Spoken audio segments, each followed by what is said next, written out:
warahmatullahi wabarakatuh. Halo teman-teman semuanya.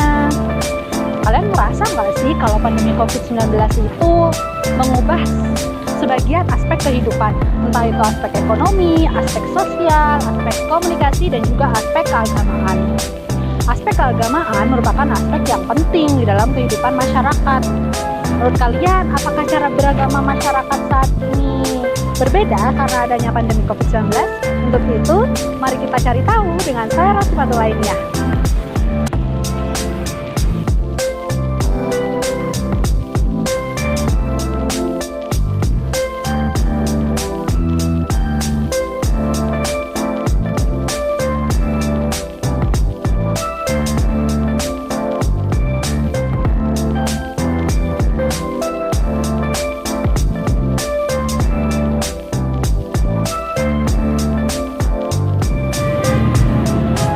Saat ini saya sedang berada di Masjid Agung At-Taqwa, Bondowoso, di mana saat ini sudah memasuki waktu sholat duhur. Di Bondowoso sendiri kasus COVID-19 itu sudah menurun ya daripada sebelumnya, sehingga ya di masjid ini tetap menjalankan protokol kesehatan seperti tetap memakai masker, ada tempat cuci tangan di depan, tapi ya tidak seketat seperti dulu, seperti itu. Jadi mungkin sekarang itu sholatnya sudah mulai rapat kembali, ya seperti itu.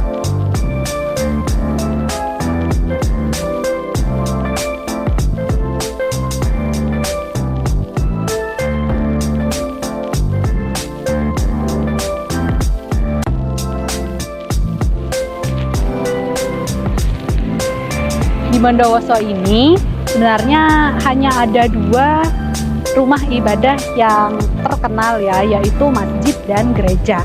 Tentu pun ada gereja Kristen dan gereja Katolik. Nah, saat ini saya sedang berada di gereja Katolik. Nah, bagaimana cara beragama mereka ketika masa COVID-19 datang? Ayo kita cari tahu.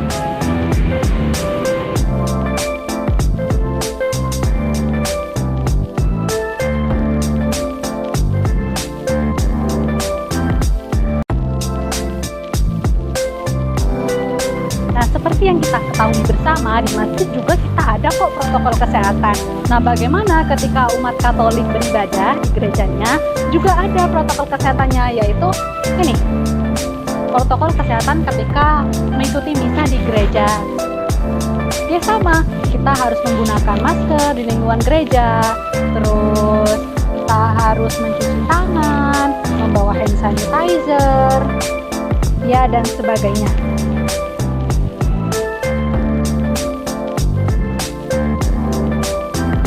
Untuk menambah informasi tentang bagaimana sih cara umat Katolik dalam beribadah di masa pandemi COVID-19, jadi saya akan mewawancarai salah satu umat atau penganut dari agama Katolik di Bondowoso ini.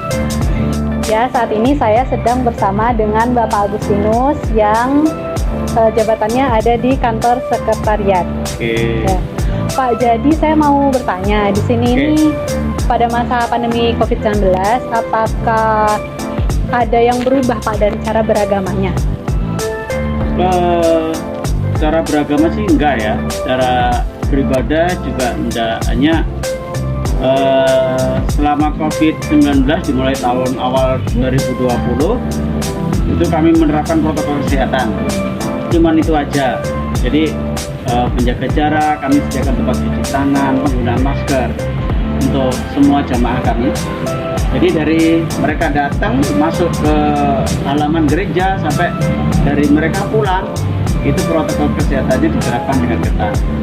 Nah, yang berbeda salah satunya hanya untuk anak-anak dan lansia, itu mereka tidak beribadah di gereja tapi di rumah kita siarkan secara langsung. Cuman itu aja. Lalu dulu kan ketika pemerintah menutup rumah-rumah ibadah, apakah gereja di sini juga menerapkan hal tersebut? Ya, untuk itu itu waktu itu kasusnya begitu tinggi ya. Jadi kan kami tidak mengadakan ibadah secara langsung, ya, tidak ibadah secara langsung. Kami siarkan full online. Jadi pada jam tertentu yang sudah kami sepakati, jadi kami siarkan secara online lewat itu aja.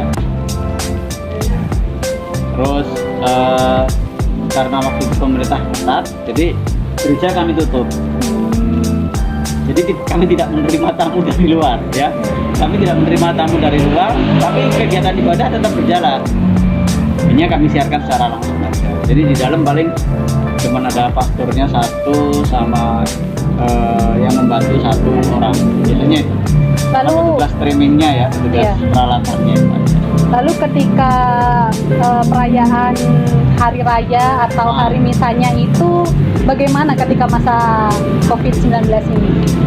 Kebetulan untuk masa pasca kemarin bulan Mei itu kondisi sudah turun, jadi kami ada yang diperbolehkan misa di gereja, ada yang di rumah. Untuk anak-anak dan lansia tetap di rumah. Untuk yang di gereja kami terapkan terbatas.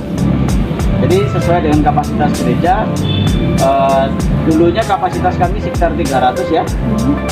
Lalu sekarang kapasitasnya tinggal 100. Jadi hanya 100 jemaah aja. Dibatasi ya. Dibatasi.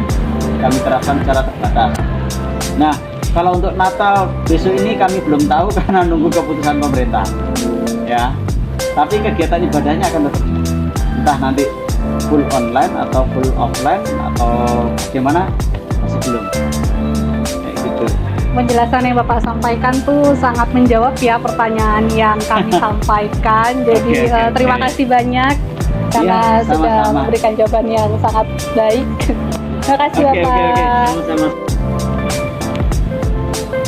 Nah, jadi seperti itu ya penjelasan tentang bagaimana sih cara beribadahnya umat Katolik dan umat Islam di masa pandemi COVID-19. Jadi kalian bisa mendengarkan penjelasan saya dari wawancara tersebut dan juga ya cara beragama manusia yang khususnya beragama Islam ya yang seperti kita anut. Sekian dari saya. Wassalamualaikum warahmatullahi wabarakatuh. Sampai jumpa.